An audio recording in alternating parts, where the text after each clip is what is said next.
Stoner Broads back again. This time we're going to do a little more artwork today while we sesh. I'm not going to go back to that painting we were working on yet because it's just not a good day for that. But it is a beautiful spring day finally here in Ontario. And I can say that it is finally spring because not only are we at the solstice, the first day of spring officially, but today I also saw the first beautiful, huge, big red robin of the spring on my lawn outside, just minutes and a steel screen away from being murdered by my cats. So yeah, it's a good day and I wanted to make a video, and the spouse is out and about and not being disturbed by me, so I figured, hey, this would be a great time to have a sesh. So we're gonna have a sesh. But we're gonna work instead on one of my mandala drawings, which I tweeted this yesterday. I know it's hard to see. I really got to fix the lights in here somehow.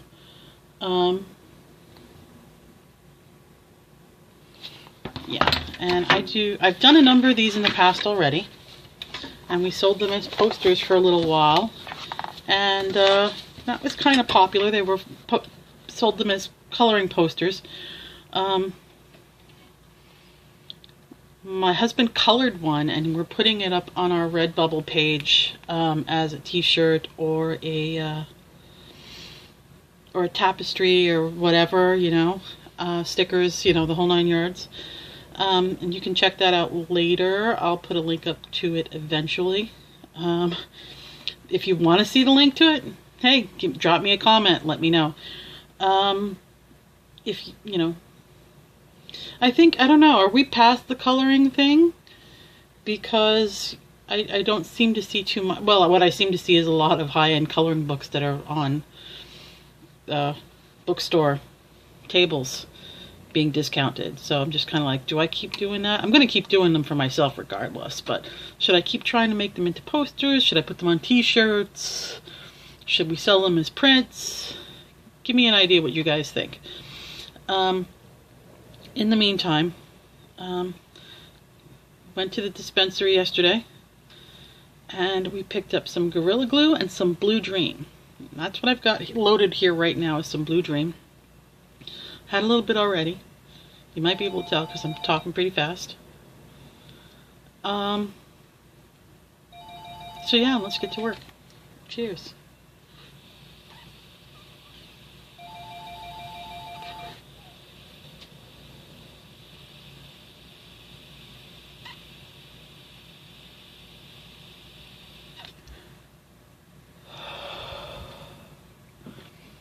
Whew.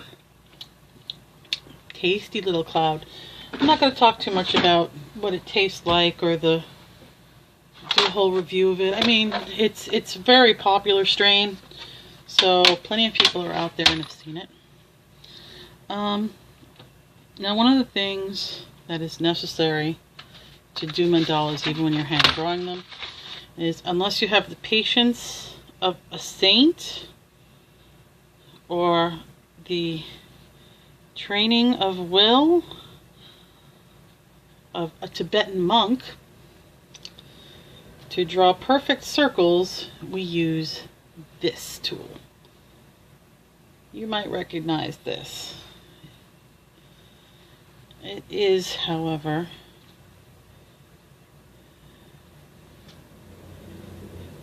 the tool for drawing perfect circles. It's called a compass. As you can see, it has a little bit of lead in the end here. And you put the pin down and you draw a circle that's ever too slightly big for the page. Because shit. Okay, no,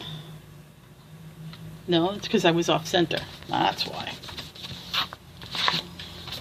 So what do? We just erase it because no one's going to die. And I dropped my pencil. Pencil drop. No, that does not mean I get to flash my chest.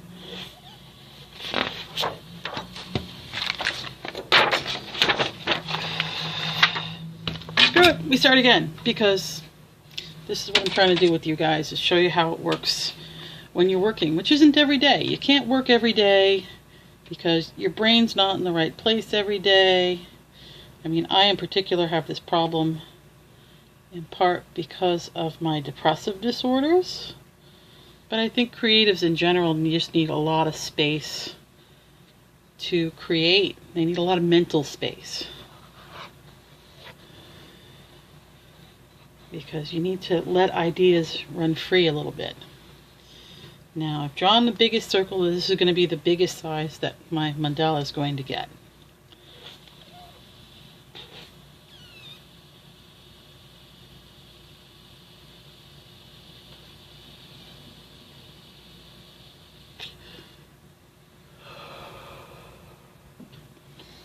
Vaping is fun.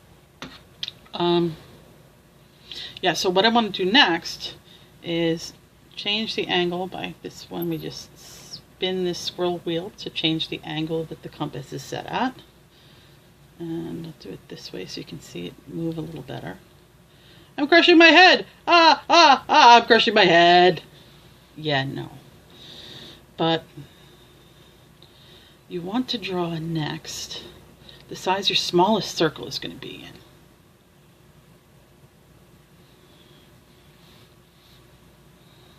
Because you want to set your boundary and then work your way inside out to that boundary. And keep drawing circles as you go. So now I've essentially got a donut on paper. Looks like a record album or a CD for those previous to the digital transformation.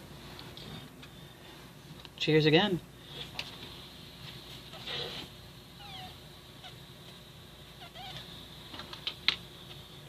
So what we're going to do now is slowly start drawing. There it is. I'm going to need something else in a minute. I'm just trying to get it now. Okay. So we just start drawing now.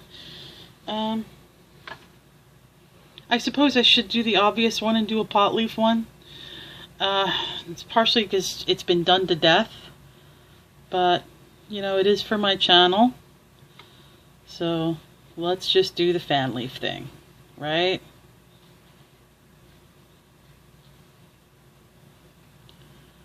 You know, I've never actually drawn pot leaves on anything before.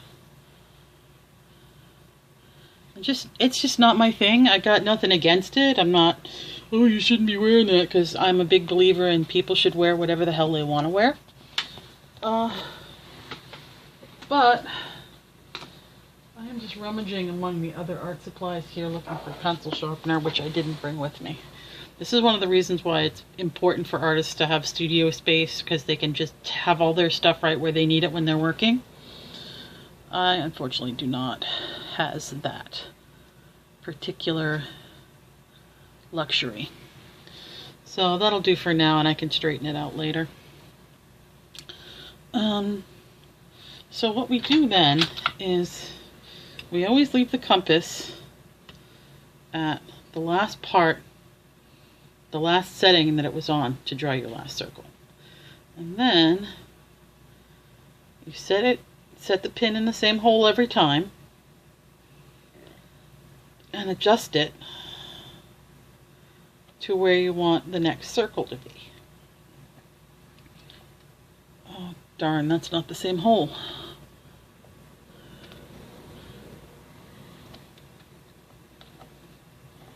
Something is not right.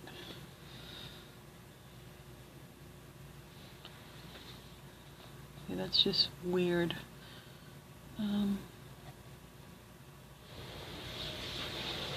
So where's there it is. I made a mess of this. But you know, hey, this is part of the process too, right? See, what happened was, when I made the smaller circle, I accidentally did not put the pin in the right hole on the paper. that or I made a new hole, which is why I'm just having nothing but trouble with this today. So we're just gonna take all of this out again and start over again. And now see, now I've been doing this and talking for about 10 minutes. So you see where the time goes, because everything has to be, quite literally, everything has to be just so. I mean, that's the point, right? Is things that are beautiful are usually symmetric and have a quality of care about them. That looks right now. Yeah, that looks like it's the right spot. So now what I'm doing is I'm just kind of retracing my steps and adding circles. I'm going to set that down again. And sketch that little fan leaf back in.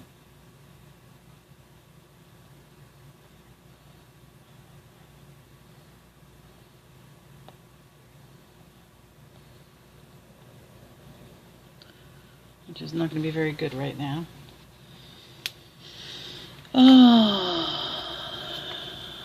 Well, it's going to be very rough. That's the thing is I don't mind working. I don't want to get too tied up in getting everything just so right now, because after I'm done sketching this out, I'm still going to have to ink it, which means while I'm drawing it now with a pencil, I'm going to have to come back with a pen or a brush in some cases, and cover each one of these lines again in ink, thus inking, and then erase all the pencil marks. So I can do a lot of correcting during the inking process. People who enjoy comic books will be familiar with that term and know what it means. So right now, we've gone from the inner ring and the outer ring, and we've added 2 more. And we're just going to start building a design. Now in this case, I don't know.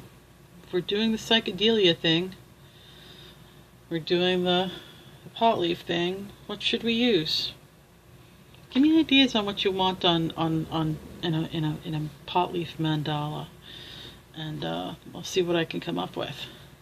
But for right now, I'm just going to use some of the standard decorative geometric shapes that are often used in this type of drawing. You see it a lot in art out of the Middle East, where they use a lot of patterns instead of pictures. Now that's partially because, most people believe anyway, that's partially because of the Muslim belief that one should not create images or look at images of living things. But part of it, I think, is also because this also comes from, down to us from the Persians, who were fascinated with numbers and with geometry.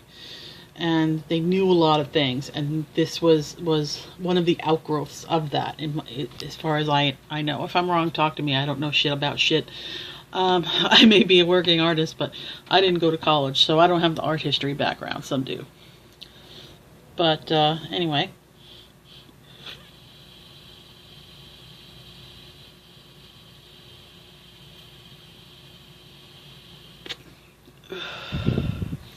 And so while I'm doing that, what is there going on in the Watt today? I don't know. Talk to me. What do you want to talk about?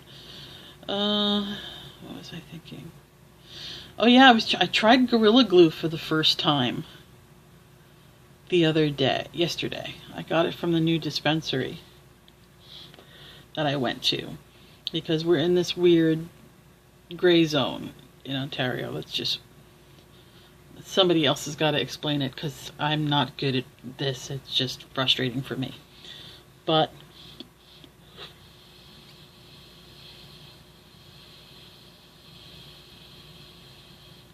well, this is the Blue Dream. The Gorrilla Glue was such a nice high, and I'm just like, why have I've been, why is everybody making all this fuss about the Gorrilla Glue, Gorilla Glue, Gorilla Glue, glue number 4, number 1, number 5? Why is this strain so, why are people so crazy about this strain? And then I had some, and I was like, oh, whoa, this is the shit. And yeah, it is just a really, really nice stone. So yeah, I'm totally on board with the Gorilla Glue love now.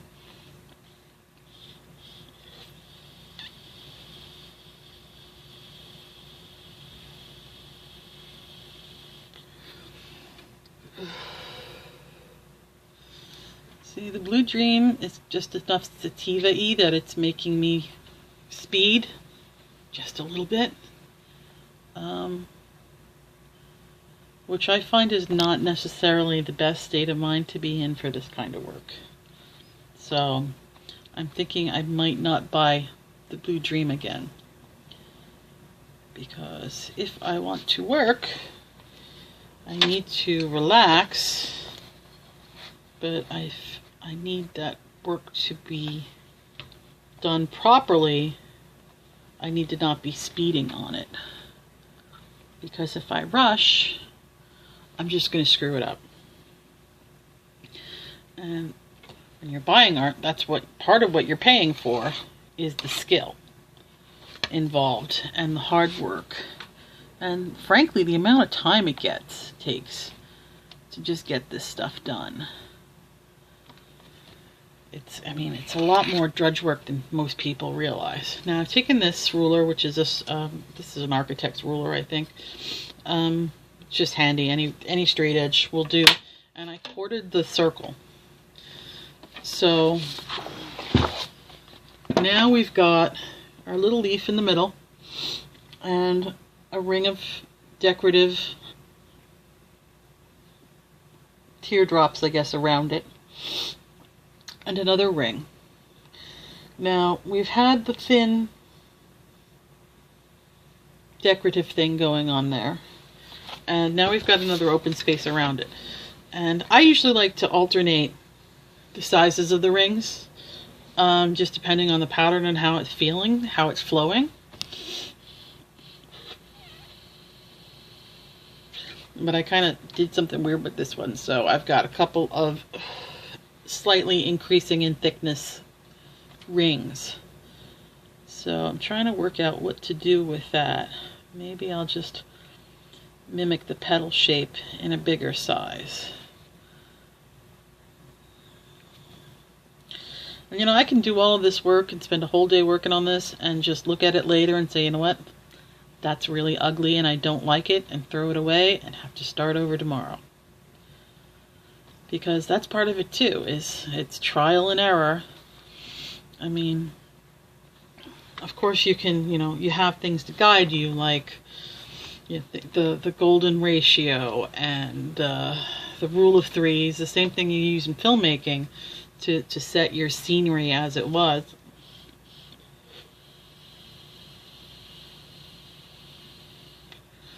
But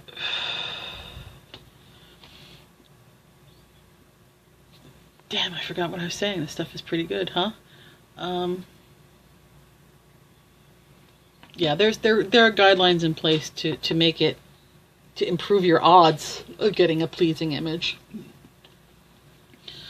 And I know quite a few of those rules, and I play with them, believe me. But at the end of the day, you've got to, if you want to make something new, you've got to try something new. It is what it is. Oh, I see I'm truly rocking my tiger stripes this morning. Yeah, I'm getting there. I'm over 40 now, folks. But over 40 with a lot of neck. Just amazing amounts of neck. Anyway.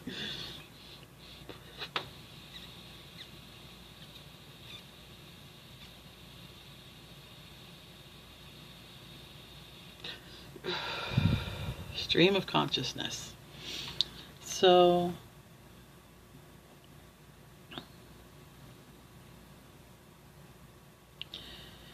yeah, and I just having an alphabet, as it were, of the type of shapes that are done in Middle Eastern art, whether it's onion and dome shapes or geometric, or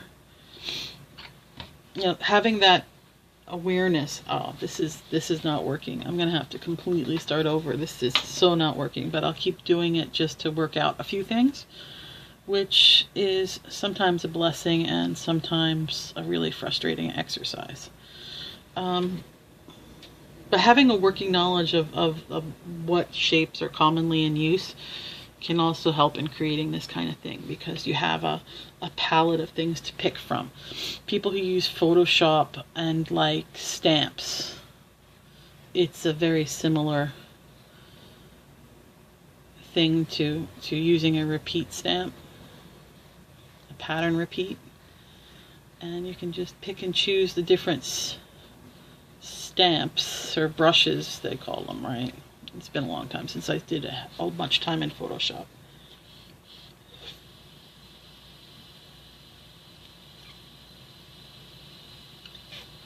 And I'm stoned. So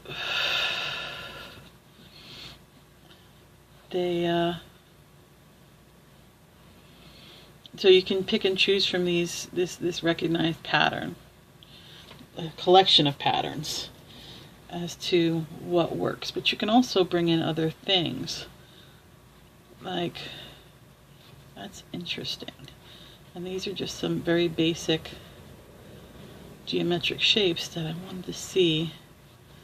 Well, will that work? And this is not what I would think of normally as a Middle Eastern pattern, but as something almost more African. As you can see, it's a very big chunky triangle pattern.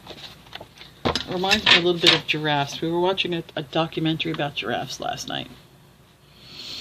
And when you have a piece that you're just not going to finish working on like this, because I screwed it all up, you can take the time to use the circles you've already drawn out to test things like that. So this could work if I filled it in like so, and you learn different things that way, just rearranging stuff. Now we're almost at 25 minutes of this nonsense now, and I haven't really said much of anything. I've showed you some of what I was sketching on. We've had a little bit of a chat, so I guess I'm going to bail out here.